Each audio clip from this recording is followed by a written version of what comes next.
देश में युवा शक्ति की आखिरकार जीत हुई। जिस धर्मेंद्र प्रधान के इस्तीफे के लिए 35 दिन से जो एक्चुअल स्टूडेंट्स हैं, जिन्होंने जंतर मंतर पर धरना प्रदर्शन किया, जिन्होंने धर्मेंद्र प्रधान का इस्तीफा मांगा, जिनकी मांग ये थी कि एजुकेशन सिस्टम फेयर होना चाहिए, एजुकेशन सिस्टम में अकाउंटेबिलिटी होनी चाहिए, उन बच्चों की, उन स्टूडेंट्स की आखिरकार जीत हुई। आखिरकार आज दोपहर में धर्मेंद्र प्रधान ने अपना इस्तीफा देश के यशस्वी प्रधानमंत्री श्री नरेंद्र मोदी को सौंपा है। आखिरकार उन बच्चों की जिनकी जीत हुई है, लेकिन जिन बच्चों के कंधे पर बंदूक रख के जो नेता अपनी रोटियां सेक रहे थे, अब उनका तो एजेंडा ही खत्म हो गया। मैं आपसे पहला सवाल ये लेना चाहूंगी भैया, क्या सच में ये स्टूडेंट्स की जीत है? देखिए, पहले तो जो अराजकता फैला रहे हैं लोग, 2 दिन से इतना अभद्र शब्द लिख पोस्टर लेके आ रहे हैं, ये स्टूडेंट नहीं हो सकते। स्टूडेंट का जीत कब होती है? जब कानून में कोई संशोधन होता है। बार बार बीजेपी सरकार कानून में संशोधन के लिए जितने भी विपक्ष है, नेता हैं, सब लोगों को एकजुट करने की कोशिश कर रही है, उस पर अमल करने की कोशिश कर रही है। ये लोग नहीं होने दे रहे। ये लोग सोच रहे हैं कि कोई कानून ना बने, बस इस्तीफा हो। इस्तीफा कोई निर्णय नहीं होती, इस्तीफा से कोई नहीं होता। अगर मान लीजिए धर्मेंद्र प्रधान आज रिजाइन दिए, कानून नहीं बना कोई बढ़िया, अगर संशोधन नहीं हुआ संविधान में, तो क्या होगा? दूसरा कोई मंत्री आकर बनेगा, फिर पेपर लीक होगा, फिर हत्या होगी, फिर इस्तीफा लेंगे, फिर हत्या होगी, फिर इस्तीफा लेंगे, फिर हत्या होगी, इस्तीफा लेते।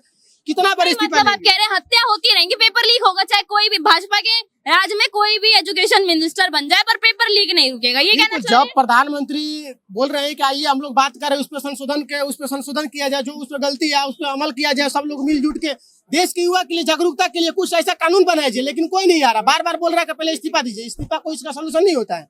आज बोल रहे हैं कि लोकतंत्र का जीत हुआ। लोकतंत्र का जीत कब होगा? जब समस्या का समाधान तगड़ा निकलेगा, जिसमें संविधान का सब तक खौफ हो, जिसमें सब व्यक्ति को, कोई भी व्यक्ति हो, जो पेपर खरीदने वाला हो, जो कोचिंग माफिया हो, चाहे जो पेपर लीक करने वाला, जो पेपर बना के रिलीज कर रहा हो, एजुकेशन सिस्टम में अकाउंटेबिलिटी आनी चाहिए। बिल्कुल अकाउंटेबिलिटी धर्मेंद्र प्रधान क्यों नहीं ला पाए?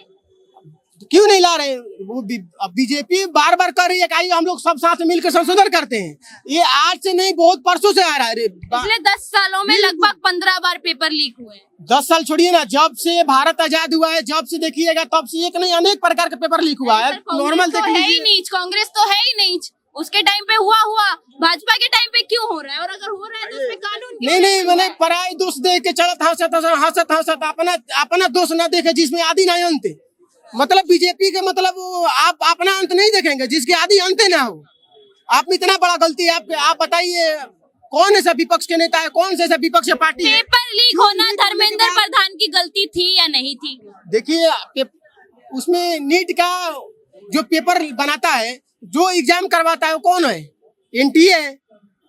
एनटीए पर क्यों नहीं विद्यार्थी है, जो भी स्टूडेंट है, सब जितने भी पढ़े लिखे विद्यार्थी हैं, क्यों नहीं उस पर सवाल उठा रहे हैं? बार बार धर्मेंद्र, हम बिल्कुल मानते हैं कि जो भी मंत्री उस पर इन प्रकार षड्यंत्र करके उसको बनाने की कोशिश कर, उनका भी होना चाहिए, मानते हैं। लेकिन आप जिस संस्था ने एग्जाम करवा रहा है, उस पर ब्लेम क्यों नहीं लगा रहे? आप उस पर भी लगाना चाहिए। आपको पता है कि प्रदीप जोशी जो भी है, उस पर भी ब्लेम लगाना चाहिए, उसको भी हटाना चाहिए, उसको भी हटाना चाहिए। जितने पेपर बनाने वाले, उसको भी कानूनी सजा हो, जो पेपर खरीद रहा है उसको भी कानूनी सजा हो। लेकिन कोई एक व्यक्ति को टारगेट करके आप व्यक्ति को हटा के इस समस्या का समाधान नहीं निकाल सकते। समस्या का समाधान निकालने के लिए अगर सच में विपक्ष स्टूडेंट के लिए बढ़िया काम करना चाहता है, तो यहाँ के संसद में चर्चा करे। फिर चर्चा में भाग क्यों रहा है? रखूंगी आपको। देखिए, नॉर्मली अब आपको जब इस्तीफा मिल गया है, जब सीजेपी वर्सेस बीजेपी के बीच में भी बातचीत हो गई है, समस्या का समाधान मिल गया है, उसके बावजूद भी जो अनपढ़ गंवार स्टूडेंट्स थे, जो इस प्रदर्शन को खराब करने पहले दिन से आ रहे थे,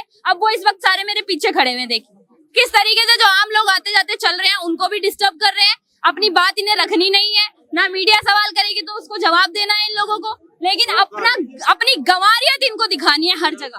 बेरोजगार हो गए हैं ना सारे। देखिए, धर्मेंद्र प्रधान जी का रेजिग्नेशन तो हो गया, क्योंकि एक डेमोक्रेटिक कंट्री है। हाँ। जहाँ पर डिमांड थी स्टूडेंट्स को लेकर कि स्टूडेंट्स ने ये बोला था कि रेजिग्नेशन होना चाहिए, आज वो रेजिग्नेशन हो गया। पर मैं सरकार से आज ये मांग रखना चाहता हूँ, जो एंटी सोशल एलिमेंट उस प्रोटेस्ट में थे, क्या जो एंटी सोशल एलिमेंट उस प्रोटेस्ट में आकर भारत को उल्टा सीधा बोल रहे थे, जातिवादी को उल्टा सीधा बोल रहे थे, हिंदुओं को टारगेट कर रहे थे, जैसे विजेंद्र दहिया ध्रुव राठिमा बैठा हुआ जर्मनी में बैठा हुआ, वो यहाँ पर लोगों को भड़का रहा है। जिस तरीके से सरकारी प्रॉपर्टी का नुकसान हुआ है, उसके ऊपर कड़ी से कड़ी कानूनी कार्रवाई होनी चाहिए। सौरभ दास का भी एक बयान आया है कि एनआईए की जो प्ली डली है सुप्रीम कोर्ट में जांच की, उसे सुप्रीम कोर्ट रद्द कर दे। क्यों जांच नहीं होनी चाहिए सीजेपी के ऊपर एनआईए? कहने का मतलब जो यहाँ पत्थर चला रहे थे, आगजनी कर रहे थे, उनके माला डाल के स्वागत किया जाए उनका, है ना? नहीं, वो ये भी कह रहे हैं कि जिन बच्चों पर एफआईआर हुई, स्टूडेंट्स कह रहे हैं कि जिन स्टूडेंट्स पर एफआईआर हुई है 20 तारीख को, वो सारी एफआईआर रद्द होनी चाहिए। क्यों होनी चाहिए? अपना देश जलाओगे तुम, वहां पुलिस प्रशासन पे तुम पत्थर फेंक लो, बोतलें फेंक लो, गंदी गंदी गाली फेंक लो, ठीक है, और उसके बाद उनकी एफआईआर रद्द कर दे। और ये कहते हैं कि संविधान संविधान संविधान। अब क्यों नहीं चल रहे संविधान से? संविधान का एक दायरा वो भी है कि आपके ऊपर कानूनी कार्रवाई हो, लेकिन अगर आप दोषी हैं तो फट्टे बजाना भी संविधान में लिखा है, ठीक है? ये चीज शायद इनको भी है नहीं, क्योंकि ये लातों के भूते, बातों से नहीं मानेंगे। अच्छा, इनमें लात पड़नी बहुत जरूरी है। अच्छा, अभिजीत दिपके ने अभी ये बोला, जबकि सीजेपी वर्सेस बीजेपी के बीच में सारी बातचीत हो गई है, सुलह हो गई है, लेकिन उसके बावजूद भी अभिजीत दिपके कह रहा है ये पहला विकेट डाउन किया है। आप चाहते थे कि धर्मेंद्र प्रधान का इस्तीफा हो? सबसे पहले मैं ये जानना चाहूंगा। देखो, जिस तरीके से इन्होंने यहाँ पर एक प्रोटेस्ट स्टार्ट करा, स्टार्टिंग में हम भी इनके समर्थन में थे। पहले दिन 6 तारीख को जो हम लोग पहुंचे थे, हम इनके समर्थन में ही पहुंचे थे कि जो नीट के छात्रों के साथ हुआ है वो बहुत गलत हुआ है। लेकिन घुसते के साथ ही कान में आवाज आती है उमर खालिद, सरजिल इमाम, ठीक है, 6 तारीख के नारे हैं ये, और किसी चीज के नहीं है। फिर उसके बाद जब यहाँ 20 तारीख को प्रोटेस्ट स्टार्ट करते हैं, हर एक जो एंटी नेशनलिस्ट है उसको इन्होंने स्टेज दिया, वहां से भगवानों का अपमान करा।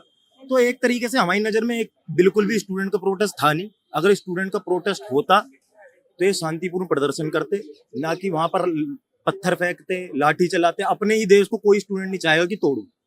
यही की बात है कि यहीं पर ही उन्होंने टाइलें तोड़ तोड़ के पुलिस वालों के ऊपर डाली, ठीक है? वीडियो को तो जुटला नहीं सकते ये लोग। तो ये लातों की भूत है। मैं तो कहता हूँ सबके ऊपर, एनआईए के ऊपर, एनटीए के ऊपर मुकदमा चलना चाहिए, नेशनल सिक्योरिटी एक्ट लगना चाहिए। हमारी नजर में तो आतंकवादी है ना ये। तुम अपने प्रशासन को ऊपर पत्थर चला दोगे, आगजनी कर दोगे, गाड़ियां जला दोगे, गाड़ी फोड़ दोगे। ये पीसफुल प्रोटेस्ट था, हमारी नजर में तो उस भीड़ में कुछ एक्चुअल स्टूडेंट्स थे जो सिर्फ नीट की बात कर रहे थे, लेकिन वो इनकी लेकिन जो तरह लोग नहीं। प्रधानमंत्री को ऐसी गालियां दे रहे थे, माँ बहन कर रहे थे, उनको क्या? अगर इसमें 100% छात्र थे तो मेरी नजर में 10% ही स्टूडेंट थे, ठीक? 90% जितने थे, 90% सारे आतंकवादी जिहादी सोच के थे। मेरी नजर 10% ही स्टूडेंट था, इसके अलावा और कुछ नहीं था। और जो स्टूडेंट था जिसने नीट पेपर लीक हुआ, उसका नीट की परीक्षा खराब हुई, उसने दोबारा नीट दे क्वालिफाई भी कर लिया, ठीक है? उसने जश्न भी मना लिया अपना, सब चीज कर ली। अब तुम ये कह रहे हो कि यहाँ पर उसका इस्तीफा चाहिए, इस्तीफा भी मिल गया, और क्या चाहिए तुम्हें? अब ये बोल रहे हो कि जिन्होंने देश जलाया उनके ऊपर एफआईआर हटा दो। क्यों हटा दो भाई? सबका होना चाहिए। मैं तो कह रहा हूँ पुलिस प्रशासन एक बार हमें बता दे, 1 से 1.5 घंटा लगेगा हटाने में। सही कह रहे हो। नहीं, अब तो जंतर मंतर खाली होने का आदेश दे दिया है कि आप जंतर मंतर खाली कीजिए। नहीं करेगा। अपने बाप की जागीर समझ के बैठा है कौन? अभिजीत दीप के। लेकिन ठीक वो है, तो नहीं विदेशी है, बाहर से आए हैं। बाहर आप एक चीज देखिए, बाहर से कोई आके आपके देश के बच्चों की आवाज उठा रहा है। चलो कैसा भी हो, बाहर से चलो वो पढ़ने गया, यहाँ पर आया, उसने आवाज उठाई, हम हर चीज के उसके समर्थन में थे। लेकिन जब वो यहाँ पर आके उसने सारे एंटी नेशनलों को एक साथ जोड़ा, यहाँ पर उसने बहुत सारी ऐसी चीजें बोली, ठीक है? कुणाल कामरा से लेकर, ठीक है, बहुत सारी ऐसी वहां पर बहुत सारी ऐसी चीजें हुई जो हमें अच्छी नहीं लगी। अरुंधति रॉय तक आई है। जो मेरी मानसिकता यही है, लातों के भूत है, बातों से मानने वाले नहीं। और अगर प्रशासन, अगर सिर्फ एक चीज बोलूंगा, अगर प्रशासन से नहीं हो पा रहा है, अगर प्रशासन थक रहा है, ऐसों का इलाज करने में शायद पीछे हट रहा है कि चलो स्टूडेंट समझ के, जो सो कॉल्ड अपने आप को स्टूडेंट कहते हैं, तो सिर्फ एक चीज अभिजीत दीप के तक ये वीडियो पहुंचा देना, ये हाथ देख लेगा, इन्हीं के वंशज हैं। और एक हाथ में पढ़ते ही, एक पढ़ते के बहुतों के पढ़ भी चुका है, सौरभ दास हो, चाहे वो श्याम मीरा सिंह हो, सबके भी पढ़ चुका है, ठीक है? उसके अगर पढ़ गया तो 7 की 7 पुश्ते नपुंसक पैदा होंगे। एक सेकंड मैम, भाई की बात का जवाब देना चाहूंगा। बिल्कुल आप सही कह रहे हैं कि जो भी ये गलत काम करते हैं देश में, इनको अंदर डालना चाहिए। तो सफाई तो अपने घर से चालू होती है ना पहले। आवाज सही है? मतलब इससे तो सफाई अपने घर से चालू होनी चाहिए ना। तो जैसे मतलब जिन पे केस वगैरह लगे हुए हैं, मर्डर के, रेप के, जो बिहार के फिर सीएम बन जा रहे हैं, तो पहले आप उनको जाके हाथ क्यों नहीं मारते? इन्होंने, जिनका आपने टैटू बनवा रखा है, उन्होंने सबसे पहले इन्हीं लोगों के अगेंस्ट इनको साफ सफाई करी थी।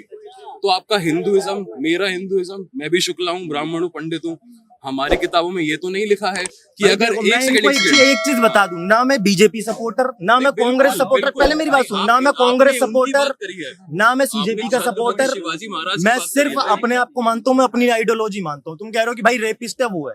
अब जो यहाँ पर जिन्होंने पत्थरबाजी करी है उनके ऊपर एफआईआर नहीं होनी चाहिए, उन पे एफआईआर होनी चाहिए, नहीं होनी बिल्कुल होनी चाहिए? चाहिए, बिल्कुल सौरभ दास ने क्यों बोला, अभिजीत दिपके ने क्यों बोला कि वो सारी एफआईआर रद्द होनी चाहिए?